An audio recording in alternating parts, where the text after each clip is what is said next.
It's widely known that being a Cleveland Browns fan is not for the weak, but this offseason has been especially classic for Clevelanders.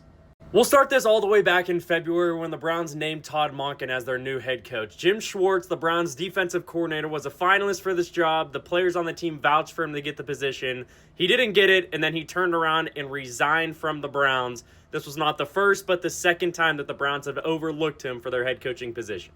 Then the draft rolls around in April. The Browns have a pretty good draft. We get to June in the blockbuster trade. Future Hall of Famer Myles Garrett traded from the Browns to the Rams for Jared Verse and some draft picks. But with the way the last few years had went, Myles Garrett had grown angry with the organization. A Browns fan kind of saw the writing on the wall with this one. And then we fast forward to August, and this is when things really get crazy. Mary Kay Cabot, a Browns reporter, reports that the Browns are expected to bring back fan favorite Za'Darius Smith, a former Pro Bowler, and they could sign him as early as that day. So what happens? The next day it is announced that Za'Darius Smith has signed with none other than the Atlanta Falcons and former Browns head coach Kevin Stefanski.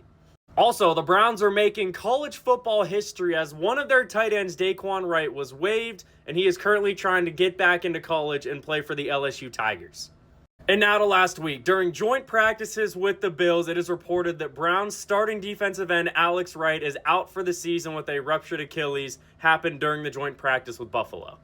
And then we get to the preseason game against the Bills. Shedeur Sanders got the start in week 2 after Deshaun Watson got the start in week 1. Watson comes off the bench against the Bills, has a very rough outing, throws an interception, and gets booed by fans going off the field.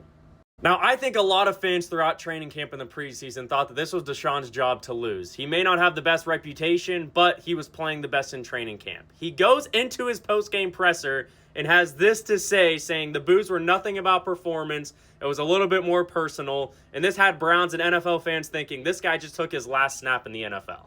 So after everyone thought there's no way the Browns can make this man the starter, Shedeur Sanders, by keeping his mouth shut, just got the starting job. The Browns turn around 2 days later and named Deshaun Watson their week 1 starter against the Jaguars. And NFL fans and media around the league basically had the same reaction and the same sorrow for Browns fans. And I know this is a Browns video, but to put extra salt in the wound, in late July, LeBron didn't come back to Cleveland. He went to Philadelphia. And so you take a look at the Browns' schedule to start the season. Their first 2 weeks are on the road, so luckily Watson will not have to face the home crowd. But who do the Browns face week 2? None other than their old pal Baker Mayfield, who has already shown that he is ecstatic to play the Browns this season.